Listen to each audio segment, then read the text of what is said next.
Assalamualaikum warahmatullahi wabarakatuh.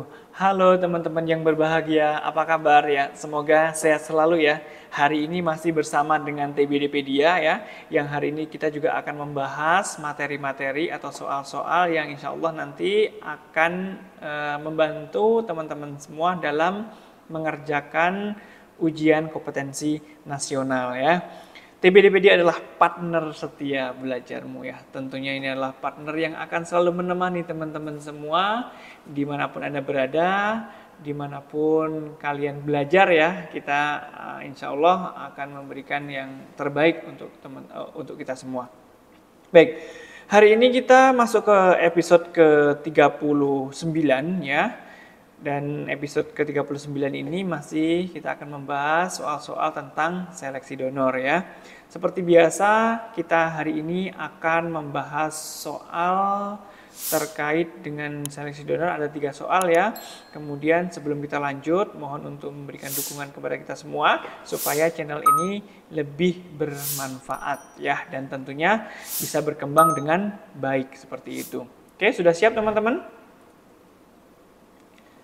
Boleh diambil alat tulisnya dulu ya, pulpen dan bukunya ya untuk mencatat hal-hal yang berkaitan dengan pembahasan pada soal hari ini dan juga bisa memberikan jawaban ya nanti supaya teman-teman ingat jawaban apa ya yang sudah diberikan. Kira-kira cocok nggak dengan apa yang kita bahas ya.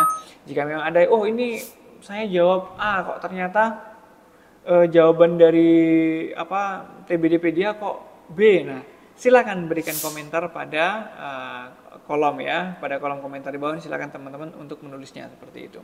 Baik, sudah siap teman-teman? Kita masuk soal yang pertama.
Ya, sudah selesai. Ya, selamat bagi teman-teman yang sudah menjawab ke semua soalnya, ketiga-tiga soalnya ya sudah dijawab ya. Semoga jawaban yang teman-teman berikan tadi sesuai dengan apa yang kita bahas ya.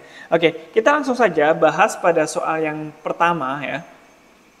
Soal pertama ini, seorang pria umur 29 tahun datang ke PMI hendak donor darah. Hasil pemeriksaan tekanan darah 120/90 mm Hg, HB 11,5, suhu 37, berat badan 45 kg. Saat wawancara klien menyampaikan belum tidur ya. Klien mengeluh pusing dan mual. Apakah pria tersebut lolos donor ya? Bagaimana jawabannya tadi? Adakah yang menjawab A ya? Tidak lolos donor karena pusing dan mual ya, ini bisa menjadi jawaban alternatif ya teman-teman ya. Kemudian tidak lolos donor karena tidur kurang dari 4 jam, bisa jadi nih. Tidak lolos donor karena HB cukup. Nah, benar nggak nih, kita cross check HB-nya bagaimana. HB-nya ternyata nggak cukup teman-teman ya, jawaban ini berarti tidak tepat ya. Ini sudah kita silang saja karena ini udah kemungkinan udah pasti jelas ya. Salah untuk jawaban yang C. Kalau dia dia misalkan lolos, misalkan jawabannya tidak lolos, ya misalkan jawabannya itu di sini itu kalau misalkan dia HB-nya itu dia ini ya, misalkan HB-nya itu dia tidak cukup ya, ada jawaban yang tidak cukup ya. Misalkan di sini ya. Tidak lolos donor, HB tidak cukup, itu benar, bisa benar. Tapi kalau tidak lolos donor, HB cukup, ya jelas salah karena HB-nya dia 11,5. Ini jawaban pengecoh teman-teman ya. Jadi ini kalau teman-teman tidak teliti tentunya ini akan menjadi masalah ya. Oke. Tidak lolos donor karena berat badan rendah. Berat badan rendah, coba kita cek 45, masih memenuhi standar. Tidak termasuk berarti. Ditolak secara permanen ya. Juga tidak ada indikator untuk ditolak secara permanen, itu tidak ada indikatornya ya, atau indikasinya tidak ada. Jadi jawaban yang mungkin itu adalah B dan C ya. B dan C ya. B dan C kira-kira apa? Kita lihat lagi, kalau kita sudah praktek di PMI ataupun di UTD ya, UTD-RS atau UTD PMI, di sana ada formulir ya. Di dalam formulir itu ada pertanyaan ya. Untuk tidurnya apakah lebih dari 4 jam atau minimal 4 jam ya. Kalau kurang dari 4 jam maka dia tidak akan diloloskan donornya. Kita lihat di kasusnya bagaimana? Kasusnya ternyata klien menyampaikan belum tidur teman-teman. Nah, kalau belum tidur ya jelas otomatis dia kurang dari 4 jam. Tentu kita tidak melihat jawaban A, kita sudah bisa melingkarin ini atau memutuskan bahwa jawaban yang paling tepat adalah yang B. Untuk tidak lolos donor karena pusing dan mual, ini juga sebenarnya bisa kalau tidak ada jawaban yang paling kuat, ya. Tapi misalkan di sini ada tidak lolos donor karena pusing dan mual, tapi misalkan ada jawaban yang C ini dirubah, misalkan tidak lolos donor HB tidak cukup, tentu jawaban yang tepat adalah C. Jadi jawaban A ini sebagai alternatif jawaban pilihan-pilihan yang lain, ya, sebagai pengecoh juga, ya, sebagai pengecoh jawaban supaya teman-teman itu agak berpikir lebih kritis kembali mana jawaban yang paling tepat supaya mempertimbangkan itu. Oke, ini untuk soal yang pertama. Selanjutnya soal yang kedua, seorang pria 55 tahun datang ke PMI hendak donor darah ya. Hasil pemeriksaan tekanan darah 130/75 mm Hg, HB 12, suhu 36, nadi 77. Dan ini berat badan ya, ini berat badan 60. Hasil wawancara klien memiliki penyakit gula ya, atau penyakit diabetes mellitus ya teman-teman, penyakit gula itu. 3 hari yang lalu, 3 hari ini, bukan 3 harus ya, 3 hari yang lalu cabut gigi. Namun klien merasakan sehat dan tidak merasakan adanya gejala tertentu ya. Kita langsung cek jawaban. Jawabannya adalah A, lolos donor. Oke, lolos donor mungkin bisa jadi. Lolos donor karena tanda-tanda vital normal. Oke, boleh ya. Memang normal tanda-tanda vitalnya. Oke, bisa jadi alternatif. Lolos donor karena berat badan normal, jelas bisa menjadi alternatif.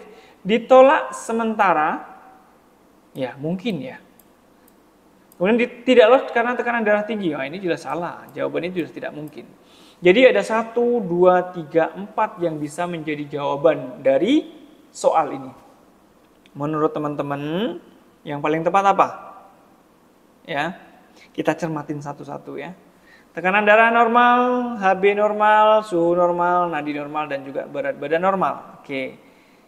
Kalau ini tidak ada jawaban lain, ya, ini bisa benar, ini bisa benar, dan ini juga bisa benar.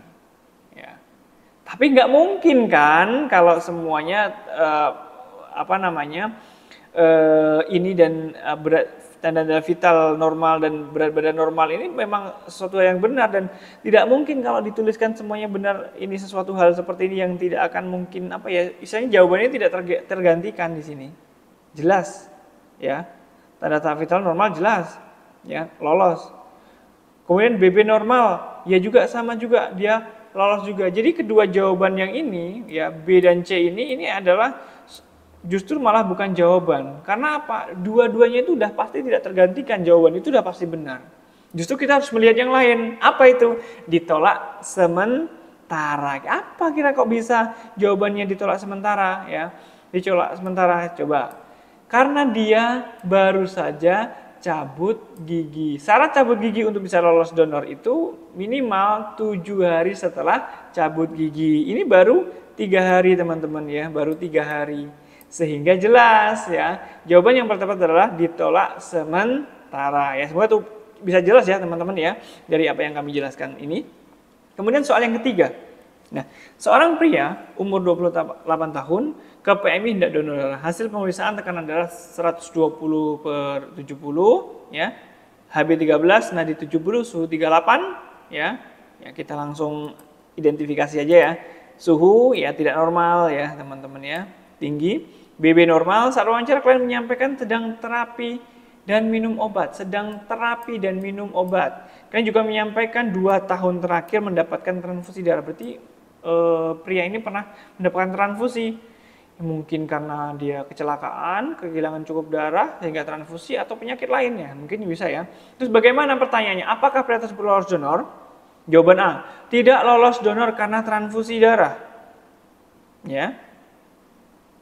Bagaimana jawabannya? Ya langsung saja, ini tidak termasuk teman-teman, salah ya. Kenapa?